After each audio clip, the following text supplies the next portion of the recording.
Welcome back. I'm Andrew, your crypto guy on the internet. And is Bitcoin going to 10,000?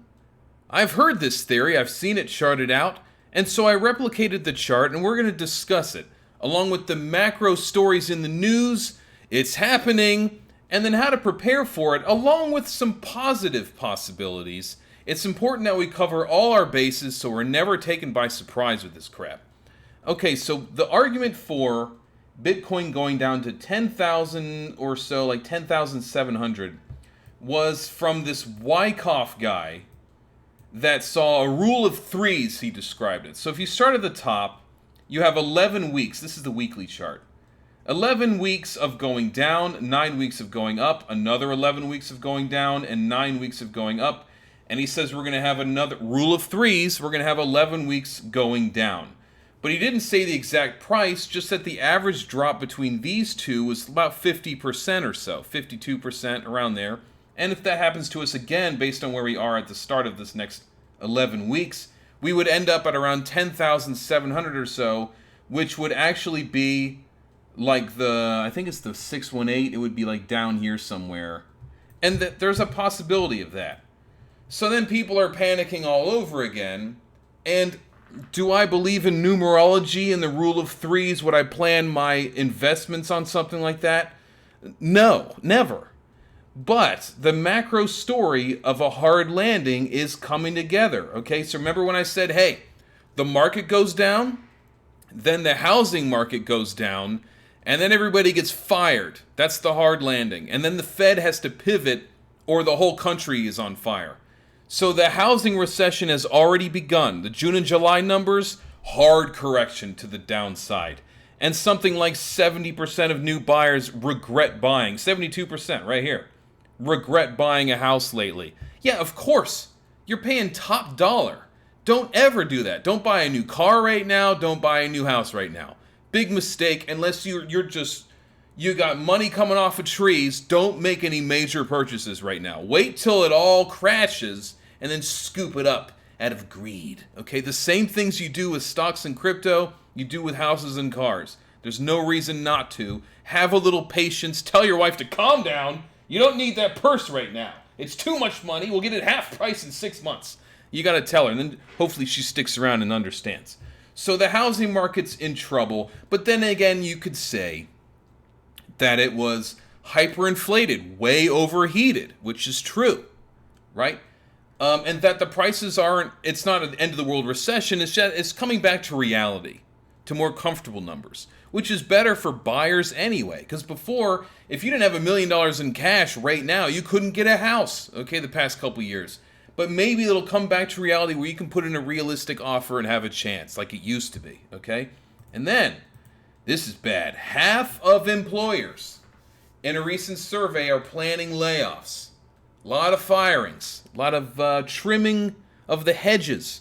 And this is what Jerome Powell does not want to see. His biggest concern is price stability, which is inflation, and the job numbers. So he's been told that the job numbers are really good, right? That's what the Biden administration says. Hey, the unemployment rate's really low, guys. It's like 3.5%. Well, it comes down to how they calculate that. It's not that only 3.5% of people are unemployed.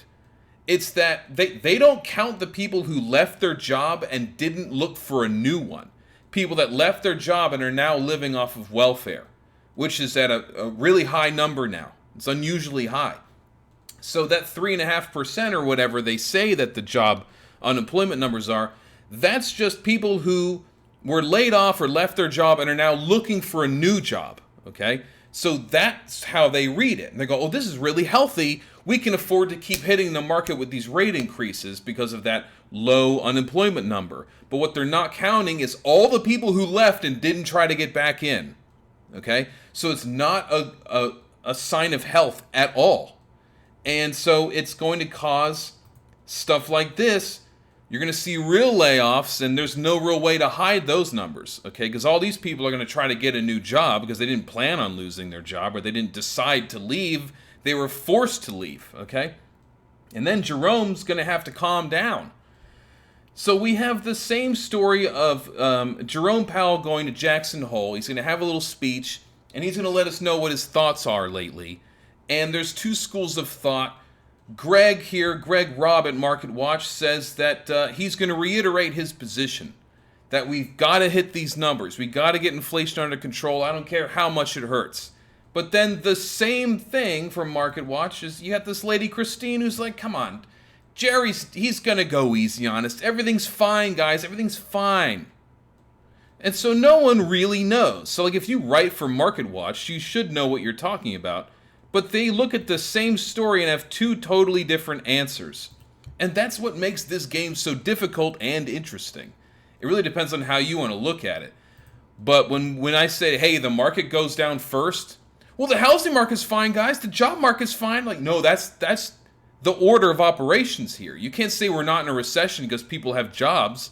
That's the next tidal wave, okay? So the market capitulates, then the housing market hits a recession officially, and then people get laid off. All these companies are going, look, next year is going to be a shit show. We got to let a lot of these people go to stay afloat. That's what's coming. And so Jerome Powell, we're not really sure what he's going to say. Great picture of him, by the way. Very foreboding.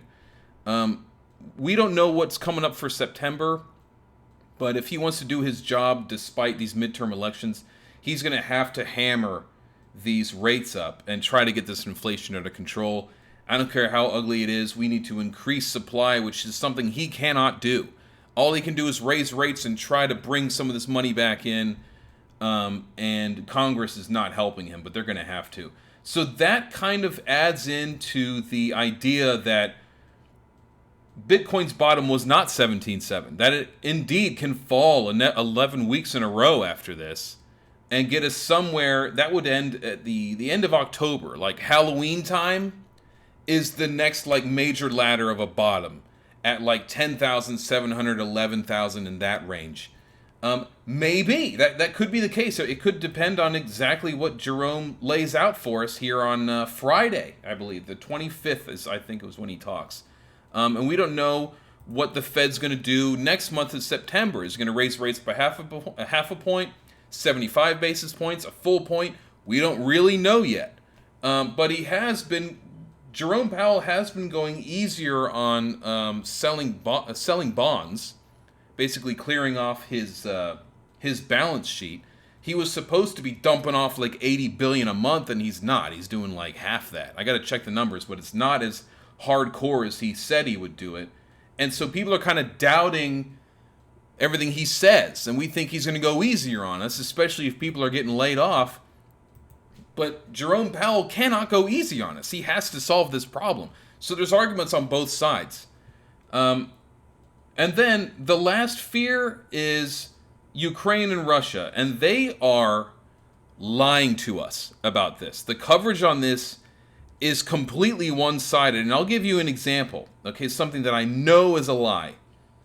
So there's a nuclear power plant, a major one, in Ukraine, and I don't know how to say this, Zaporizhia, Walla Walla, Washington. Okay, that's a tough place, but it's a major nuclear power plant. And I've been reading this stuff because I got nothing else to do. Russia took over this power plant in March, and they've had it this whole time. And so Ukraine is claiming that Russia has renewed shelling at this power plant.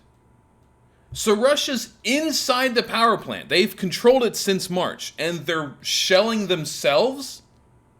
And so the main fear is that this power plant explodes and shuts off Europe and covers the land in nuclear fallout for decades to come. That's the biggest fear, is nuclear fallout. And Putin's like, this is a couple weeks ago, Putin goes, yeah, I'm not shelling the nuclear power plant. We own it now. It's the Ukrainians who are doing that. In fact, United Nations, why don't you send some of your inspectors over right now? We will let you in. You can look at everything. And Zelensky would not allow that. He goes, no, I don't want any inspectors showing up and looking at this until I've taken it back over. Because all the shells in the yard all around the nuclear power plant have Ukrainian logos on them. Okay, it's not Russia shooting this place, it's Ukrainians. Because the Russians are inside, they're trying to shoot them out, which is really dangerous at a nuclear power plant. Okay? So they're blatantly lying to us in this story, saying that the Russians are attacking a power plant that we know they already own. So this is just one example of us only getting half the story. And I don't like it when it's costing us billions of dollars that we should be spending on securing our own border, the homeless veterans everywhere, the 10,000 pounds of fentanyl coming over here poisoning our kids. There's no health care here. Like, our infrastructure sucks. Like, there's so many problems that we have in the U.S. that we suddenly don't have money for, but we can send infinite money to this pointless proxy war. And whenever we bring up peace talks, somebody from the West steps in, like Boris Johnson, comes in and goes, Zelensky, no peace talks. Okay, we're going to fight this to the bitter end. We'll keep sending you money. Okay, the UN will keep sending you money. And so Zelensky's like, yeah, okay, well, we're going to fight to the end. We want everything back from Putin.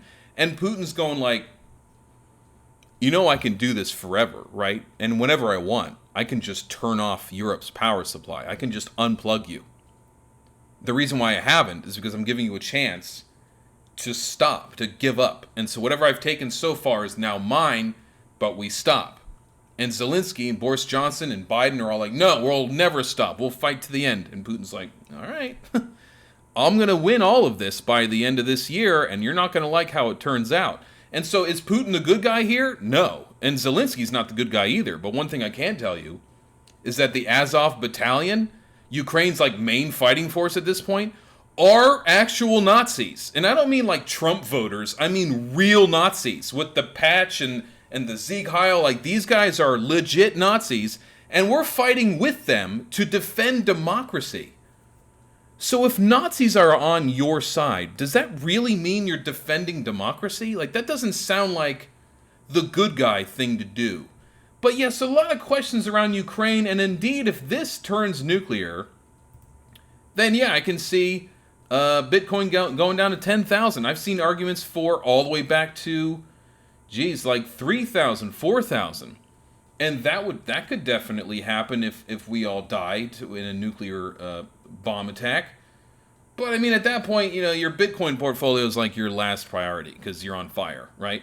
So that's why I say dollar cost average, because we don't know where the exact bottom is. Now, if you ask me, this pi cycle bottom thing that's been correct 3 times in a row is still playing out correctly this time.